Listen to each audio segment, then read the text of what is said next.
Hey, this is Matt. Once again, we're about to see the videos of the paid request this time for James. Thank you so much for that. For those interested in requesting any type of videos, feel free to send it either directly to my PayPal or join my Patreon. Both links are down below in the info box. And this is for One-Eyed Jacks, a 1961 film. That's pretty lengthy. It's 2 hours and 20 minutes. I did feel the length quite a bit. But it is of interest because it's the only film directed by Marlon Brando. He stars in it, but it's the only one he directed. I just reading up on it, Stanley Kubrick originally was going to direct it, but then right before they started shooting, Marlon Brando and Sam Peckinpah worked on the script, and then some others did, and then Kubrick's like, nah, I don't want to deal with this, I want to do something else. And then Brando got in the directing chair.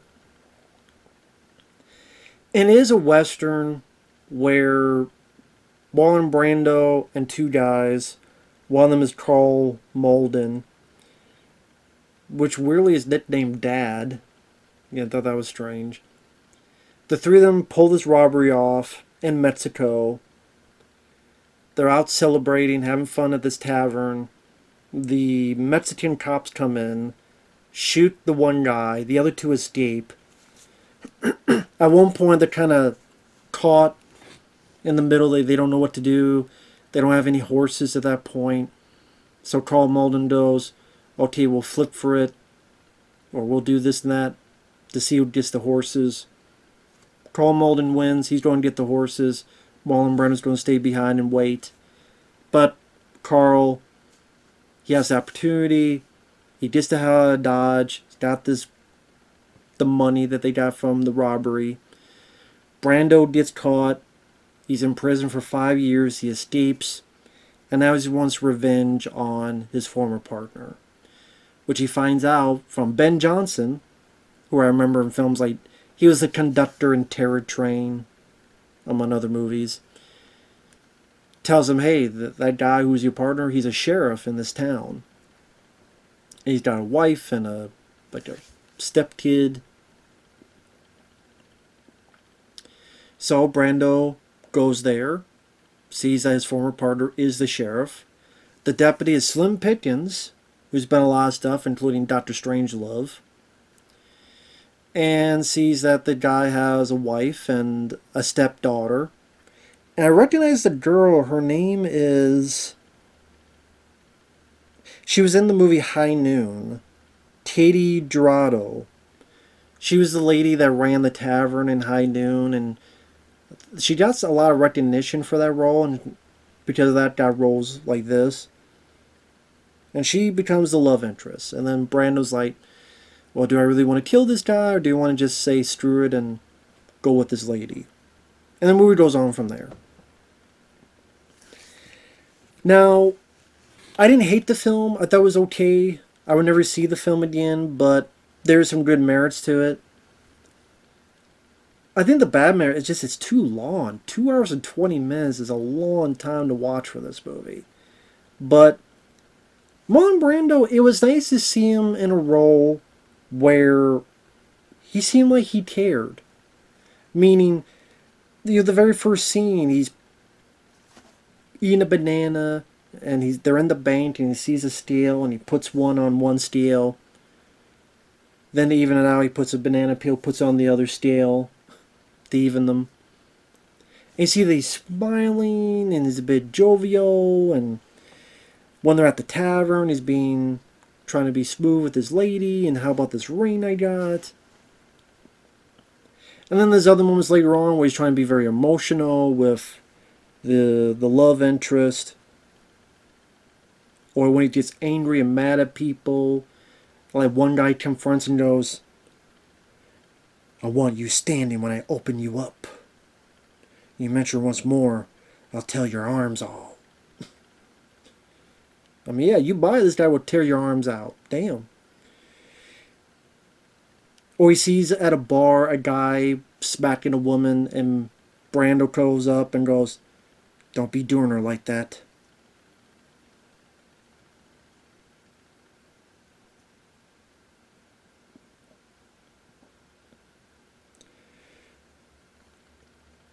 Or actually, there's another guy, and he's manhandling a lady and goes, punches him. He's like, "Why don't you get up, you big tub of guts?" And then punches the hell out of him like 5 or 6 times. And that's the thing, like, sadly, Marlon Brando was his own worst enemy because as the years went on, he like hated the idea of acting, or he just thought, oh, this whole thing is such a joke, it's such a facade. Why do we act? I might then retire or go work at McDonald's or something. But after The Godfather and all those movies, it was still nice to see him in films like Superman the movie.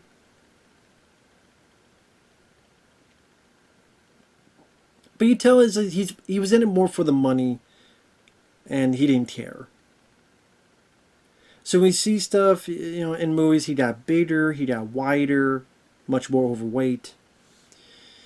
When he did films like Island of Dr. Moreau, you tell he just didn't care. He just, oh, can't believe they let me get away with putting a bucket on my head and doing all this other crazy, weird stuff.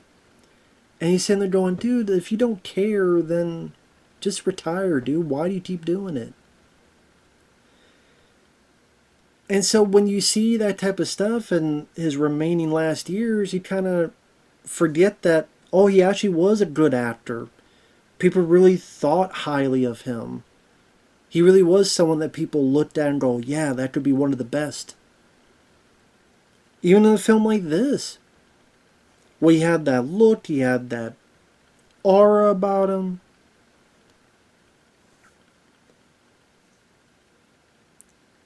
And I would say this is one of his better roles because of that. And easily the best thing I found about the film. That's why I'm glad I saw this at least once, to see Brando in his heyday giving a crap. Now, apparently this film at one point was public domain, which is interesting, and both Martin Scorsese and Steven Spielberg, sorry. Martin Scorsese, Steven Spielberg, they got together because they're fans of the film. Paramount had it, but then I guess it went to Universal. And so they worked with the studios, and they were able to get this film cleaned up and out there for people to see.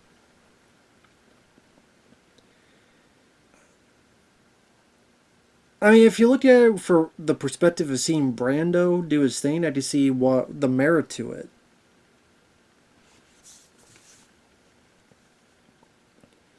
And let's say the Slim Pickens as the deputy, who's a creep, who thinks he's better than he really is.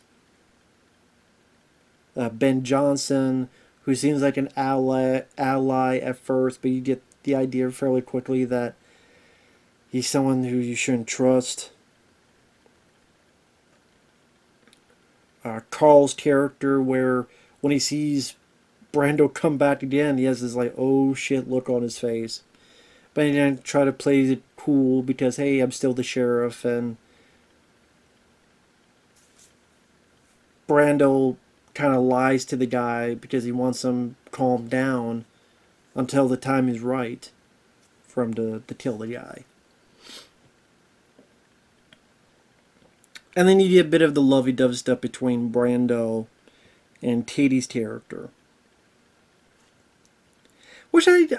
That wasn't my favorite part of the movie. I just say I wasn't that interested in. I don't mind either actor. I just wasn't really into the love story part of it. Definitely some decent cinematography. But unlike other films, there wasn't a whole lot of wide shots to show the open plains and skies, and like compared to other westerns in that era.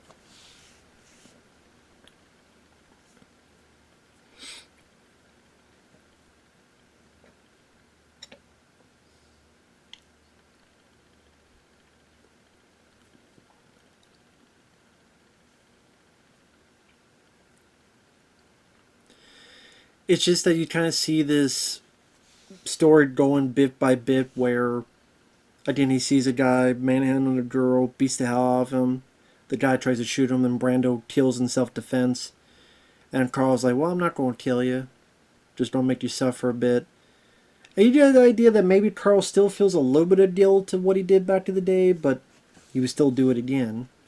So he whips the hell out of Marlon Brando and hurts his good hand, his jerking hand.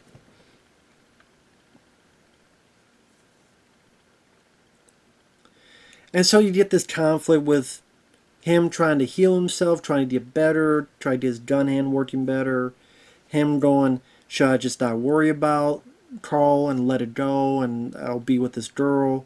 But at the same time, Ben Johnson and the group want to rob this bank in the town. But then Brando doesn't want to rob it anymore. But then those other guys are going to do it anyway and try to pin the blame on Brando.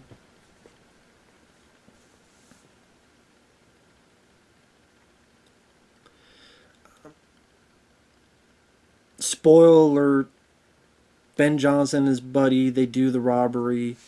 Things don't look well for Ben Johnson because he gets killed. The other guy just rides off. Brando gets blamed. He gets put in jail. They're going to hang him. The girl says, hey, I'm pregnant with your kid.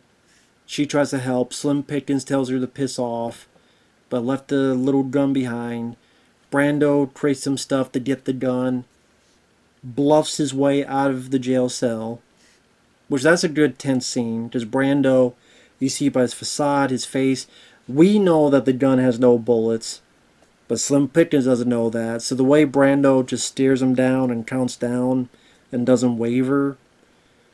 The way he does that, not blinking, the look on his face, serious tone in his voice, you could buy why Slim Pickens. He succumbs to it and, okay, fine, I'll do it. Until it's revealed, oh yeah, there's no bullets and not Slim Pickens out. You don't have a big shootout at the end. If you're expecting some big shootout with multiple guys, no. It's more Brando trying to find a way to leave. I mean, super spoilers. Karl Malden gets there. They have a little bit of shootout. Brando pretends he's been hit. So Karl goes around, but then again, different from what westerns are usual, where you gotta do it the civil way. You gotta do it the fair, right way. You can't shoot him in the back. You gotta be just and right. No, Brando's like, oh, screw that. I don't pretend like I'm Eddie Guerrero. Don't pretend like I got hit. Go around, dive, shoot the guy right in the back. And it worked because he lived. And Permanent says they're going to be looking for me. Maybe in the spring I'll come back for you. Rides off, waves goodbye to her. The movie's over. So again, it's not a bad film. It isn't. Has a good cast. Very solid work by Brando. Pacing wise, I don't think it needs to be 2 hours and 20 minutes. I definitely think there's a good chunk of this movie you could edit down and still not only work fine, but I think work better. Cinematography is fine, but it's not like there's a constant array of crazy vista shots of the West. You see some nice bits near the end when he leaves. The bit with the dust storm where Brando is thinking Karl Malden's going to come back for him. And you see the dust all around him, so you get why he can't see, and the Mexican cops get around him. It makes it believable as why they got the drop on him, and then Brando just looks and just drops the gun.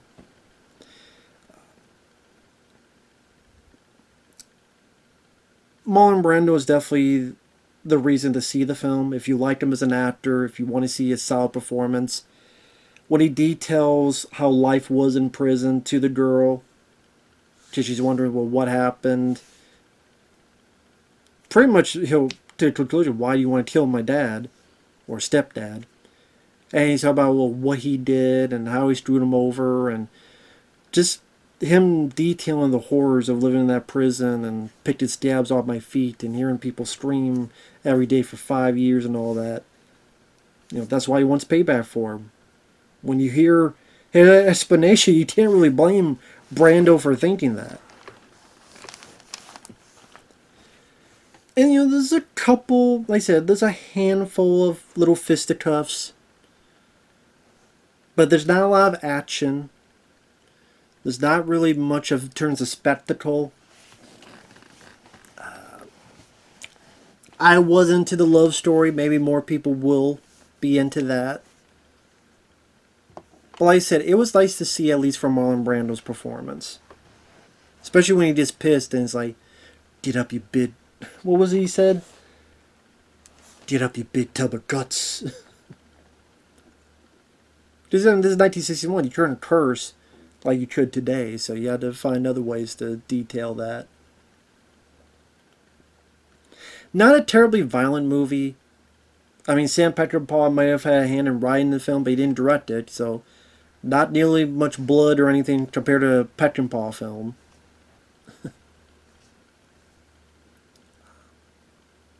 So yeah, I mean, there's other western I would say I enjoyed more. High Noon, for the way the story was told. Rio Bravo, with the way the cast worked together on that. John Wayne, Dean Martin. I would say I like those more. The Man with No Name trilogy, Young Guns, Tombstone. But this was not bad. Like I said, Marlon Brando again reminded me of what people saw in Brando. Like I said, because you think of him nowadays, you just think of it as the joke, or you just mimicking the Godfather. Do not offer, you can't refuse. But no, he was an actual actor. It just sadly, later in his career, he thought the whole thing was a farce and stopped giving a crap. And that's kind of the sad thing is that since that was the newest stuff he had done, other than Godfather or Superman, that's the stuff people don't remember him the most. And it's too bad.